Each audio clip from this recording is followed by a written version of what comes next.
in the world called deliberate practice.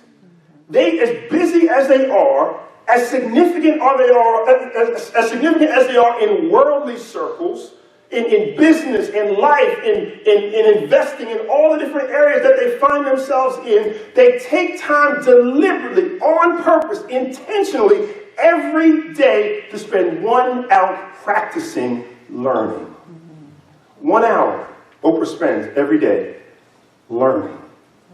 1 hour Elon Musk, who came up with this great idea of this all-electric car that actually looks good and drives well, and that he finds to be so significant, and I think that it's one of the most beautiful cars I've ever seen. Bill Gates, who created Microsoft and has given billions and billions of dollars all around the world, they set aside time from all their endeavors to spend 1 hour to learn, deliberately, to learn, to study in their craft.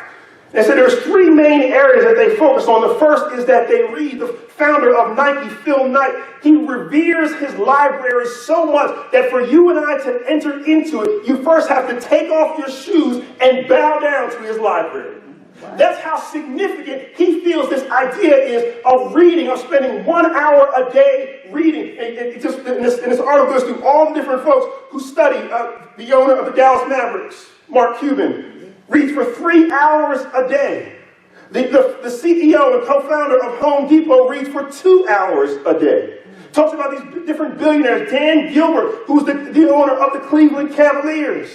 He reads for 2 hours a day. Some of these people read 6 books a week because they find it significant that if they're going to be successful in their life, they need to spend deliberate time practicing learning. So they read. The second thing they do is they reflect. They take time out of every day and they sit down and they reflect. And this is where their ideas that are unusual, that are off the normal track, this is where they come from. They take time to reflect on what is going on in their life. And they think deeply about, we call this meditation in the Christian world. Different, as we shared a week or 2 ago, not so much meditation like they do in the Eastern world where they empty their minds, but it's the filling of the minds. And here these CEOs and these investors, they spend time reflecting on what is going on in their life. And thirdly, they experiment. They come up with new ideas. They come up with things that they've never thought of before, nobody else has ever thought of before. And they take an hour a day to experiment. As I read that, I thought about that.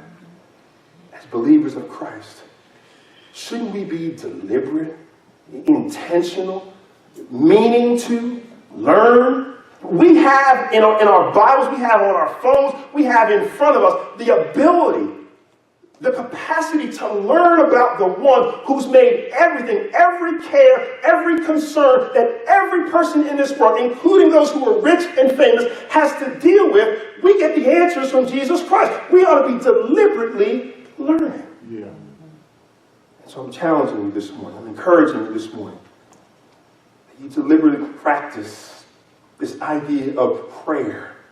Deliberately practice the idea of asking God. Yes, it's good to read. I read too. It's good to experiment. It's good to reflect. But in all these things, let us do it in the direction of God. And so I'm praying this morning that you will join in and reading and studying and thinking about God for 1 hour a day. I know we're busy. I know we're important. We have things to do. We have to be here and there. We have so much going on. But you do it so much better. You get through it so much easier if you would first spend time deliberately with God.